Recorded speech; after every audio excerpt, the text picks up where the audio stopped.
At first, the police are casual. She too is casual. Puzzled, but not worried. The questions become more intense. The questions frighten her. Where are the police going with this? They are not giving her time to think. Her tongue is dry and tastes of metal. Her hands are damp. Her breath is ragged. They're asking her about the boat, about the ownership of the boat, about the river, about the woods. It's difficult to swallow. Her voice rises in pitch. The police seem pleased by her fear. They have found the gun. They are holding it in a handkerchief. The crisp white cotton hangs down, and the small dark weapon is thrust into her face for identification. They are standing too close to her, but she cannot back away. There is nowhere to go. "Yes, but it was just target practice," she says. She looks into the woods beyond the police officers. The towering trees are thick with vines and undergrowth, noisy with the clamor of insects. The heat of the day is crushing. Does she really prance into those woods, hold a real gun, and shoot a real bullet? She is blinded by the horror of what they are saying now. She stares at the gun. It is small and stubby. It will have her fingerprints on it, her palm print. "That's impossible," she whispers. It is not impossible that a gun could kill. It is not impossible that the police have found a body. The impossible part is that she has anything to do with it. "Red bandana," she explains, gulping air into her lungs. "We tied it to a tree for target practice." She has never touched a gun before. She is anti-gun. She believes that people who own and use guns are sick and must be controlled.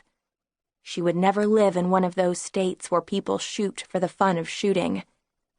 Only people in the army should use guns, and even then, they should only be peacekeepers. But there she was, a few hours ago, giggling, happy, flirting, going along with the idea, using the gun herself. They want to know more about him. She gives them his name and is frightened by how little else she knows, how few facts she can come up with. This is impossible. Of course she knows something about him. They feel the same. Of course you know. She shakes her head. It does something to her body. Now she's shaking all over.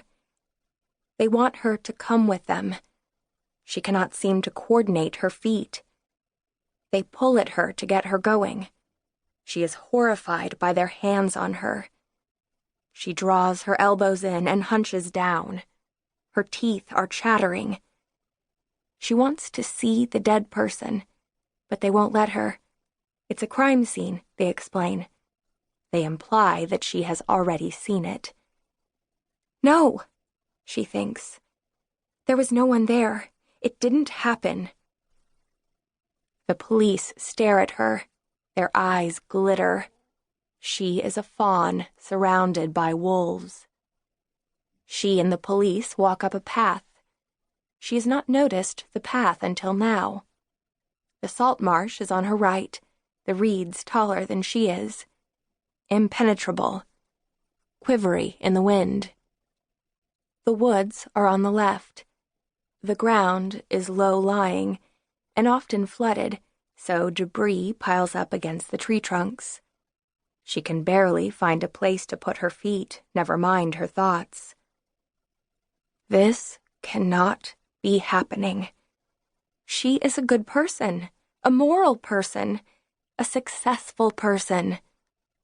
Someone in the woods is dead by gunshot? They must be wrong about that. There was nobody there, she tells herself. I didn't shoot anybody. They have reached a road. She is surprised to find pavement so close.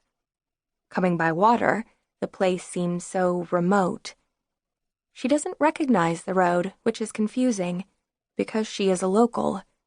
It must be someone's driveway, but she sees no house. Instead, she sees a police car. Parked behind it are 2 more police cars. They open the back door of the cruiser.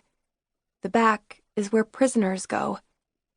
They are opening that door for her. She stops walking. She tries to grip the soil with the bottoms of her sneakers. The female officer asks what is in the pocket of her Bermuda shorts. "Is it a weapon? Anything sharp?" It is her cell phone, of course. They do not let her pull it out. They take it.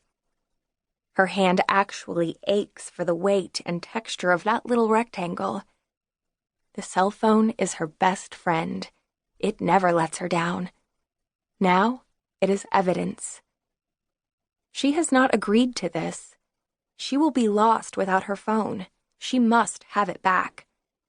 She reaches to retrieve it, and they glare at her as if she is overstepping the bounds, to want her own cell phone in her own hand. They tell her to get into the back of the police car.